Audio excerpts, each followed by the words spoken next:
देश सुरक्षित हाथों में है। इसलिए नए साल के पहले महीने में यानी जनवरी में 15 दिनों के अंदर में दिल्ली से यानी देश की राजधानी से 800 से ज्यादा लोग गायब हैं, जिसमें 509 महिलाओं की संख्या है और 298 पुरुषों की संख्या है और पुलिस अभी तक 235 लोगों को ही पता लगा पाई है, बाकी लोग लापता हैं। इस रिपोर्ट की अकॉर्डिंग बात करें तो दिल्ली से पर डे 54 लोग गायब हो रहे हैं और ये वो रिपोर्ट है जिसका कंप्लेन दर्ज हुआ है, जिसकी एफआईआर लिखी गई है।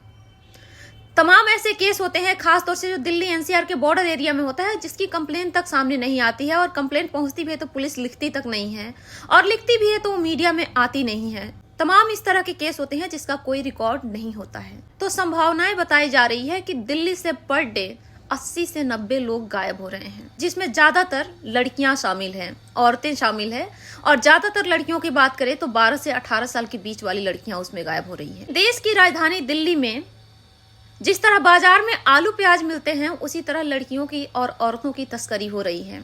1 से 1.5 महीने की बच्चियों का तस्करी हो रहा है। कई ऐसी खबरें सामने आई है जिसमें लड़कियां 15 दिन से भी कम है और उसकी तस्करी की जा रही है और उसका डील 4 लाख 5 लाख में फिक्स हो रहा है। और ये अभी तक सिर्फ दिल्ली की कहानी। और अब बात कर लेते हैं अदर स्टेट की। एमपी से खबरें आ रही है कि पर डे 43 लड़कियां गायब हो रही हैं। राजस्थान से, बिहार से, अलग अलग जगहों से खबरें आ रही है, अलग अलग नंबर्स में लड़कियां गायब हो रही है। ज्यादातर गायब होने वाली लड़कियां हैं, खासतौर से यंग एज की लड़कियां हैं। हमारे देश के प्रशासन इसको ढूंढने में नाकाम है और हमारे देश के पॉलिटिशियन फोटो खिंचवाने में व्यस्त हैं, मीडिया में आकर के बड़े बड़े बात करने में व्यस्त हैं। नारी देवी होती हैं, इस तरह के बात कह करके लोगों को खुश करने में। हमारे देश में अब पॉलिटिशियन का काम रह गया है फोटो खिंचवाना और मंच पे आके बड़ी बड़ी बातें करना। और हमारे देश में पुलिस का काम रह गया है वसूली करना। पुलिस वसूली में व्यस्त है और नेताजी बड़े बड़े भाषण देने में व्यस्त हैं और देश की जनता दर्शक बन के उनको देखने में व्यस्त है।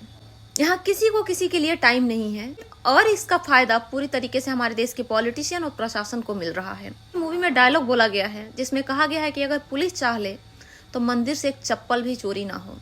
लेकिन हमारे देश से लड़कियां गायब हो रही है, आदमी गायब हो रहे हैं और प्रशासन उसको ढूंढने में नाकाम रही है। अभी राजस्थान से खबरें आ रही है जहाँ एसपी ऑफिस के बाहर से औरतों की किडनैपिंग हो गई है और कुछ नहीं हो पाया। ये है हमारे देश की सुरक्षा व्यवस्था।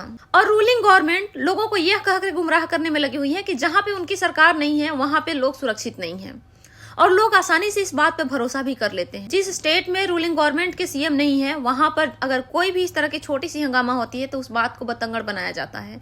लेकिन इस टॉपिक पर अभी के डेट में ना तो रूलिंग गवर्नमेंट बात करते हुए नजर आती है और ना लीडर ऑफ अपोजिशन बात करते हुए नजर आते हैं। इससे किसी को मतलब नहीं है। हमारे देश में बाकी चीजें चाहे जितनी महंगी हो जाए, लेकिन हमारे देश में एक आम इंसान की वैल्यू हमेशा सस्ती रहने वाली है। यानी बाजार में जितना आलू टमाटर का रेट सस्ता नहीं है, उससे ज्यादा सस्ती हमारे देश में एक आम इंसानों की जिंदगी हो चुकी है।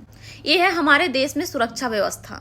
इसके लिए देश की जनता का खून चूसा जा रहा है टैक्स के नाम पर। अगर हिंदुस्तान में कुल टैक्स को कैलकुलेट किया जाए तो 45% टैक्स लिया जाता है और ब्रिटेन में 48% लिया जाता है। यानी इंग्लैंड से हम थोड़ा सा ही पीछे हैं टैक्स देने में। लेकिन ब्रिटेन में होता है जो लोग होमलेस होता है उसको गवर्नमेंट होम देती है, एजुकेशन फ्री होता है, पब्लिक की सिक्योरिटी होती है। लेकिन हमारे देश में 45% टैक्स देने के बाद भी अगर एक आम इंसान के घर से बच्चा खो जाता है या आम इंसान के घर में लड़कियों के साथ रेप हो जाता है, उसके लिए प्रशासन की कोई रिस्पॉन्सिबिलिटी नहीं है। उल्टे में अगर आप कंप्लेन लिखवाने जाओगे तो वहां से आपको भगाया जाएगा या फिर झूठ सच जो प्रशासन के लिए इजी हो वैसा कंप्लेन, खासतौर से जो कम पढ़े लिखे लोग होते हैं उनको कह करके अपने अकॉर्डिंग उनको लिखवा दिया जाता है और बाद में उस मामला को रफा दफा कर दिया जाता है।